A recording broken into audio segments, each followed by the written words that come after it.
Okay guys, so here's part two. So in that part one video, talked a little bit about free will and like I said, it's a big topic, but what's interesting is people will say, well, what's the point? I mean, if I'm not making my own choices, if I don't have control over what I'm doing, what I'm thinking, if genes and all these things that I talked about earlier are really influencing me this much, this is a depressing thought. I will tell you, no, it's not a depressing thought, because if you want to make grounds for human empathy, right, this is a terrific spot to reflect on.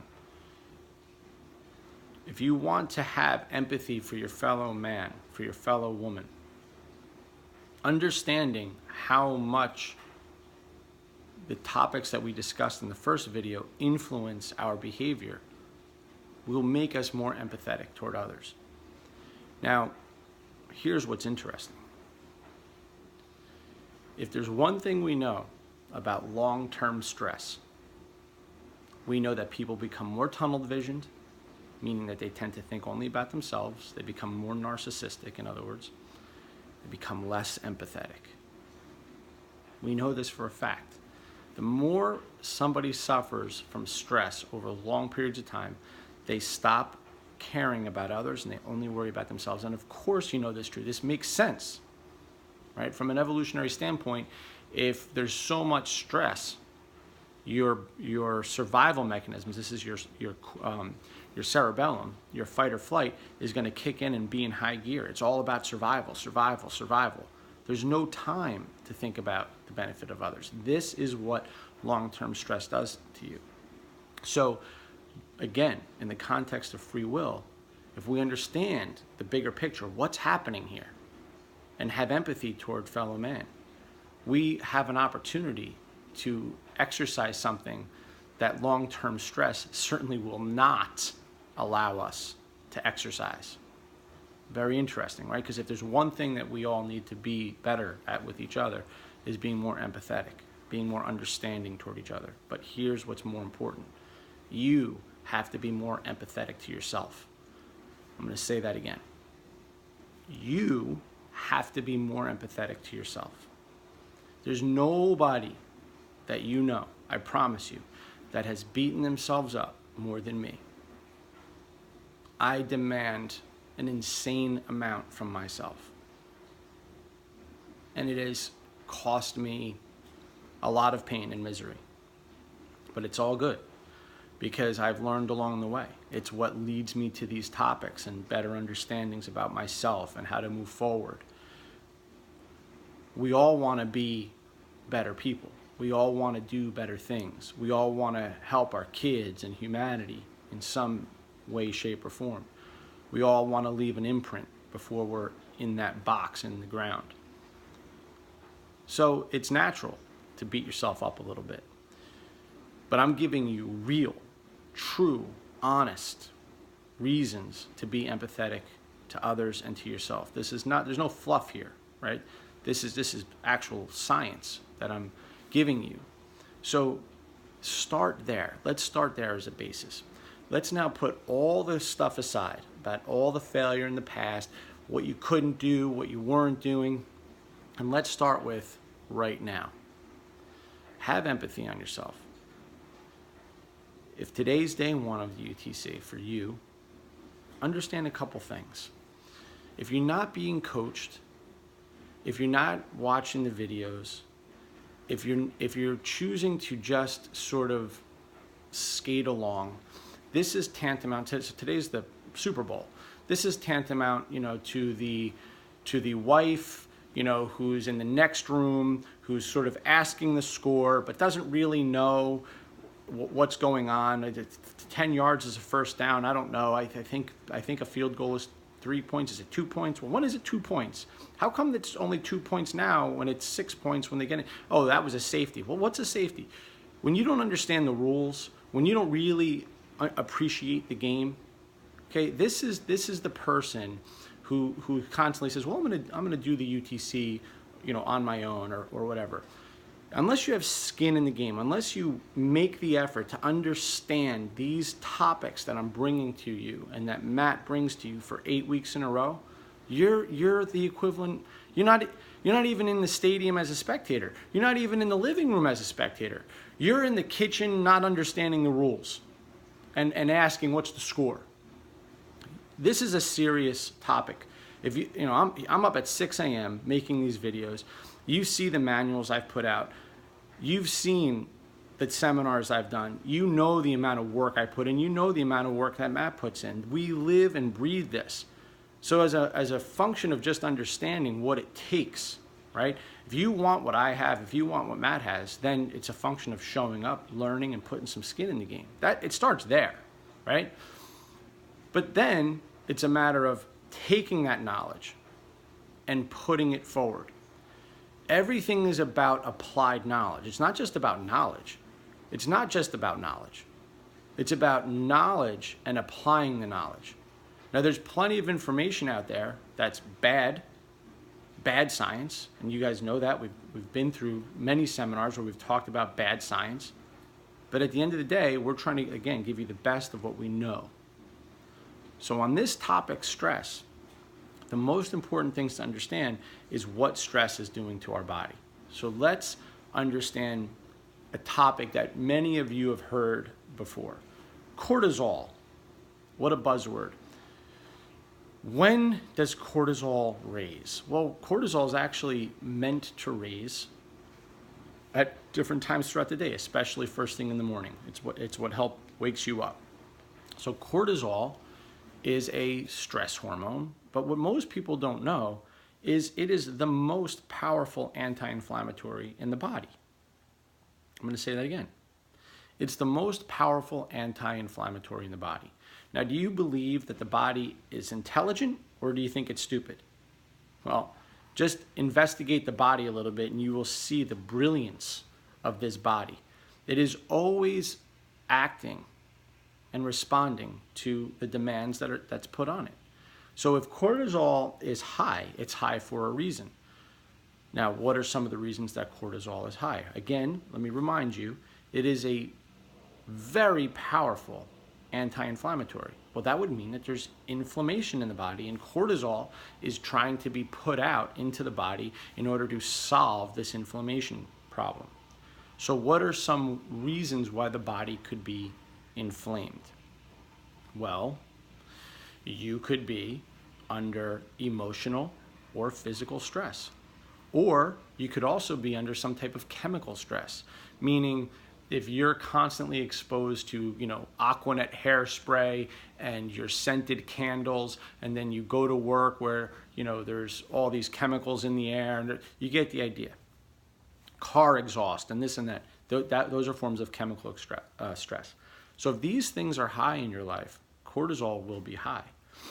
Well, why does that matter? Well, let's think about this now. I'm going to give you a very simple seesaw. If your cortisol levels are high, your thyroid levels will be low. This is what they do.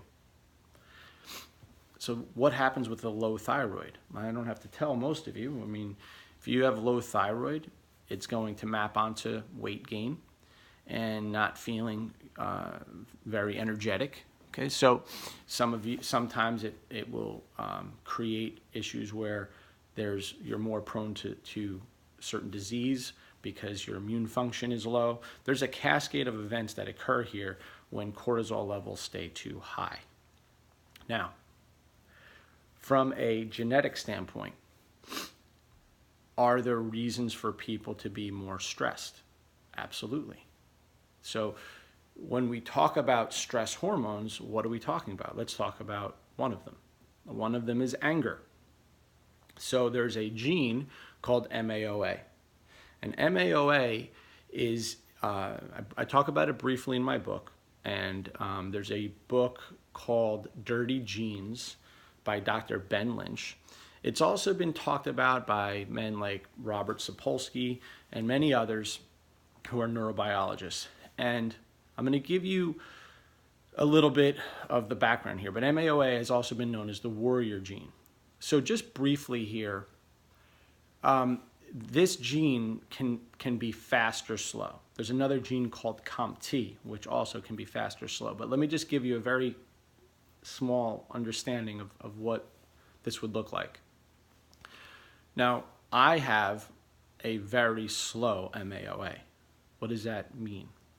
Well, if you're in a traffic jam or somebody cuts you off or something happens that pisses you off, I am going to take a very long time, because MAOA is slow, for those hormones which create anger to clear out of your body. Right? Now, we've all seen people like this. Like my mother has a fast MAOA. She'll get cut off, something will happen, she'll get angry, but she'll be done with it within 20 seconds, if that. Now, these genes that map onto this type of behavior, again, is through no free will of your own. You have one or the other. You can have one or two alleles, but at the end of the day, this is an example of genes that create an emotional state and of course how we're experiencing it. Now, there are many genes that behave in this way. We can go through genes that map onto behavior, that map onto how you feel, that map onto overall health, and that's the point of a 23andMe test.